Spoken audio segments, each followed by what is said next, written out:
Hello everyone and welcome to this presentation on identifying research gaps in criminology, a guide for students and researchers. In this session, we'll talk about how to find gaps in existing studies and why this is an important step in developing a strong research topics.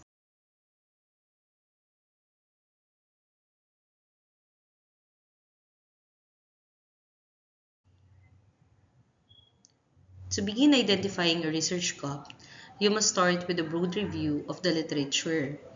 So this means reading recent journal articles, thesis, reports, and credible sources in your field. Pay attention to the literature review sections since this often highlight areas that are still unexplored. As much as possible, focus on studies published within the last 5 years, unless you're dealing with a historic topic where older works remains relevant. The very reason kung bakit kailangan very recent yung binabasa ninyo. Kasi kung luma siya, hence, pwedeng meron ng ibang researches about dyan and hindi na siya ganong relevant. So, 5 years ang kailangan natin.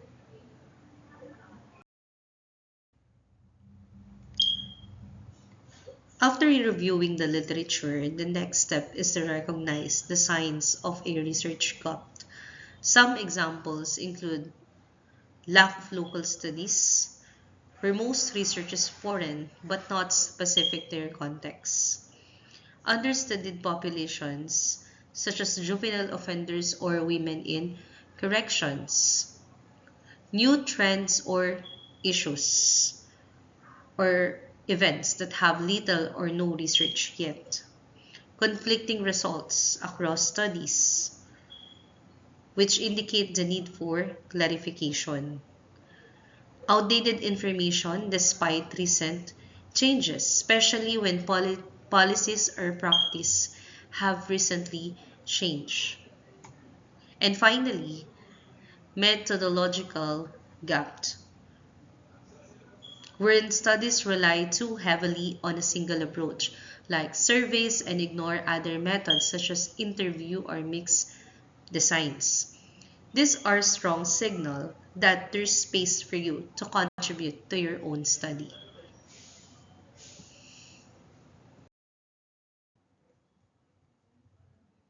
There are different types of research gaps. For example, a knowledge gap.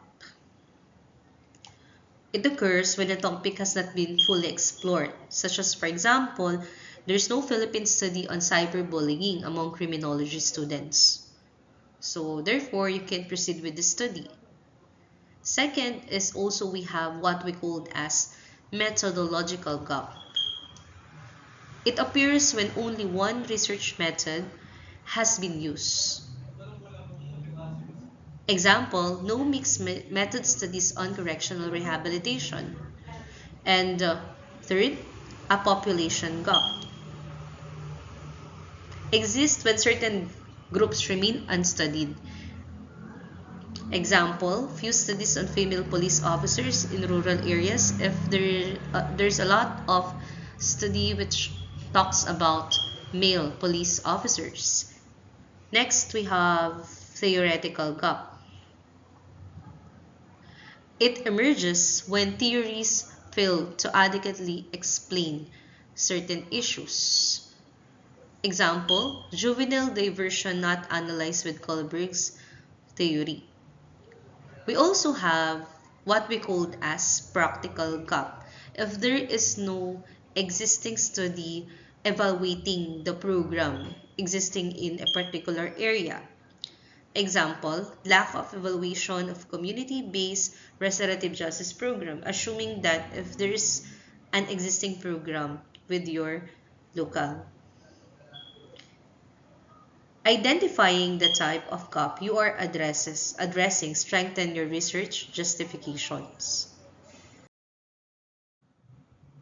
Another useful strategy is to pay attention to keywords when you search databases. If you find very few studies on a keyword relevant to your topic, that's an indication of a potential research gap. So you can use different combinations of terms and see which areas are saturated with studies and which are underrepresented. So based on your researches at nakita mo na yung terms na nasa working title mo at nasa SOP mo ay makikita mo dun kung alin yung over-studied and understudied. Kung alin dun sa topic na yun yung hindi masyadong maraming studies at nag-a-appear yung mga phases na to, that's an indication na yun yung mga pwede mong gamitin na research gov and that you can proceed with that particular topic. Don't forget to check also the recommendations for future research in journal articles and theses. Researchers often leave behind suggestion for what still needs to be studied.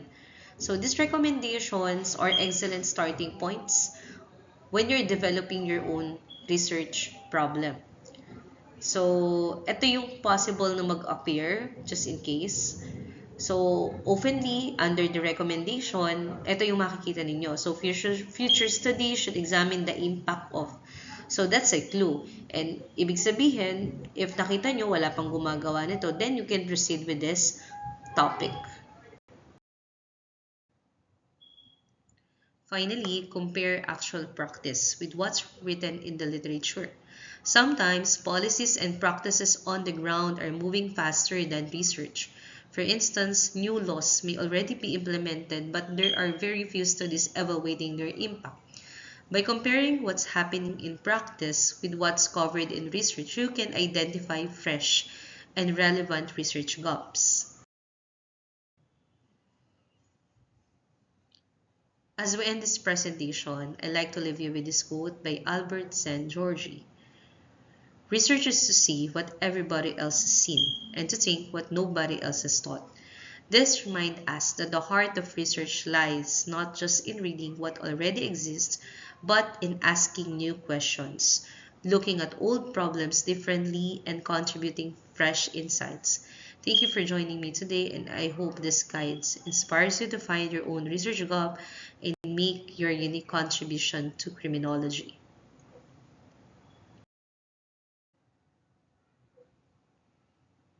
Here is the copy of the references that I use in this lecture for today.